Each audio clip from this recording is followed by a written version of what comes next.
Today, we're looking at a wonderful technique that can be used to enhance all kinds of photography. It's called time blending. It's easy to use, but it does take a little bit of effort if this is your first time. The best way I can describe the time blending technique is with this photo. It's been created in Affinity Photo using two separate photos. In the first shot, I love the symmetry of the water rushing up the beach and the tension it creates as it approaches the stone in the foreground. But what I don't like is this flat, level sea. Then in the second shot, we lose the great symmetry and tension in the foreground, but the wave is fantastic. The problem for me when I was on the beach photographing this scene is that I couldn't combine the two images into a single shot. The waves were just too far apart. There was something like 8 seconds between them when I counted, and if I'd used a longer exposure like that, it would have smoothed out the water rather than capturing multiple waves. The only option was the time blending technique, where I captured two separate images that I can blend together. Now, it is possible to do this in your camera if your camera has a multiple exposure feature, but I prefer to apply the time blending technique in post-processing. So let's look at how I created this time blend in Affinity Photo, after which I'll share a more advanced example. Currently, both images are open in Affinity Photo on separate tabs. I'll start with the one that has the great looking wave. What I want to do is to add this to the other image. To do that, make sure that you have the image layer selected in the Layer Studio panel first. We can then click the Edit menu and choose the Copy option. If you don't select the layer in the Layer Studio panel first, the Copy option won't be available. After copying the image layer, we then switch to the other image with the foreground that we want to use. We can then click the Edit menu and choose the Paste option. This adds a copy of the other image as a top layer in this one. We can then see this in the Layer Studio panel. The next step is to add a layer mask to the new image layer in order to hide it. If you're using Affinity Photo 2, there's a feature you can use to do this quickly. Hold down the Option key on your keyboard and click the new mask icon at the bottom of the Layer Studio panel. If you're using a Windows PC, that's your Alt key.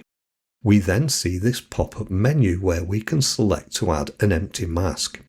The empty mask is just a regular mask, except it's filled with black rather than white, so it hides the layer. Let's delete that now so I can show you an alternative method that works with all versions of Affinity Photo, because I know some of you are still using version 1. This time, with the new layer selected, click the new mask icon at the bottom of the Layers panel. This adds a mask to the layer that's filled with white.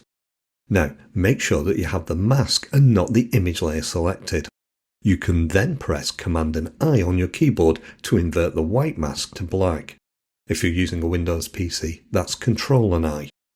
Now that we've hidden the top layer using a mask, we need to paint using white onto the mask to reveal the parts of the layer that we want to use. Let's select the brush tool from the tools palette for this and select white using the colour swatches at the bottom of the palette. If your swatches don't show black and white, press D on your keyboard to reset them to the default colours, which are black and white. You can then also toggle between the black and white swatches by pressing X on your keyboard. Now, before we can paint on this mask, we need to configure the brush tool. We want to use 100% values for both the opacity and flow settings. Then, for the hardness, we'll set a value of around 50%. This will allow the detail of the top layer to blend naturally into the lower layer. If we use a hard edge brush, the blending would be easy to see. We then ensure that the black mask is selected in the Layers panel, so we'll be painting onto that. Now, as I move the brush over the image, you can see a preview of the top layer appearing when I'm moving the brush. This is useful because it allows you to see how the two images will look when blended. But if I leave the brush in one place, the preview vanishes, so you do need to keep moving it while you decide which areas to blend. Looking at this example, I want to blend the top section of the image. I can then click and drag with the brush to paint the sky and the wave. The other part of the layer that I want to use is the small wave in the foreground on the left. When I move the brush over that area, I can again see the preview. This time, because the wave has more sand around it, I want to use a smaller, softer brush. This will make it easier to blend the two areas. I'll then set the hardness to 0% for this. I can now paint over the area to add the smaller wave. If you find that you add part of the image that you don't want, switch to using black. This will hide the area when you paint on the mask. It can also help to reduce the brush opacity when doing this. A lower opacity will partially hide or reveal details so they blend. This can all feel a little bit difficult the first time you try it, but if you keep practicing, you'll soon get the hang of it. Now let's look at a more advanced example of the time blending technique. Unlike the other image, this has fixed objects in the two images that need to line up. If they don't line up, this is going to create a ghosting effect in the finished image. The easiest way to line up the images is to do it when you're shooting them by using a tripod. Also, when composing the images, don't change the focal length of the lens, the focus point, or the aperture between the shots. This will help to avoid small shifts in the image that can just misalign them. Also, when shooting with the camera on tripod, don't forget to use a remote release to fire the camera. It's very easy for your hand to move the camera position. If I switch now between these two images, you can see that the rocks and horizon line up. Only the moving water is different. Now, the first step when merging these two images is to decide which of the two we want to use for the base image. It's usually best to select the one that needs the least work, which for this example is the one with the wave. We can then select the other image and copy it using the Edit and Copy menu option. After that, we go back to the other image and use the Edit Paste option in the menu. This adds the image we copied as a new layer in the Layers panel. Now that we have the two images together as separate layers, let's magnify them to 100%. This allows us to check that they are exactly aligned by reducing the opacity of the top layer. By moving the opacity slider left and then right, we can see the rocks in the center are aligned perfectly.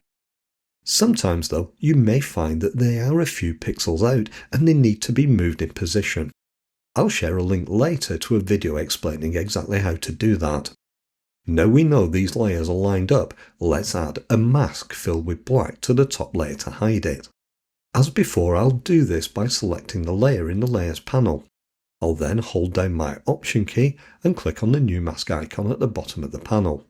If you're using a Windows PC, use the Alt key for this. Then, in the pop-up menu, choose the Empty Mask option to add a mask filled with black. Now we can select our paintbrush tool from the Tools palette. Before I begin painting on the mask though, I'll set the opacity and flow to 100%. I'll also set the hardness to around 50%. When you've applied your brush settings, select the mask in the Layers panel.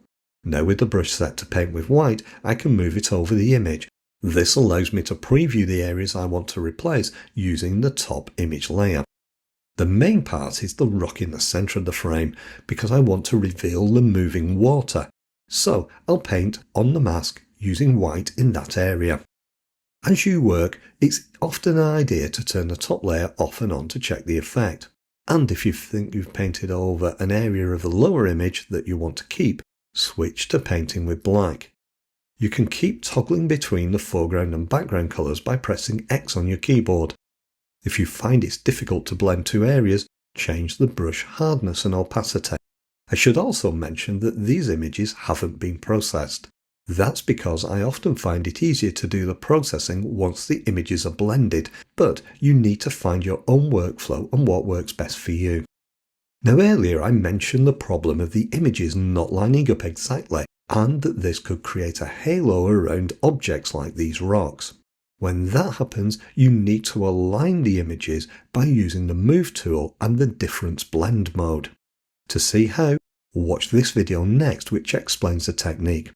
Thanks for watching today and I hope you liked the video. Don't forget to subscribe if you haven't done so already, and I'll see you soon for another video.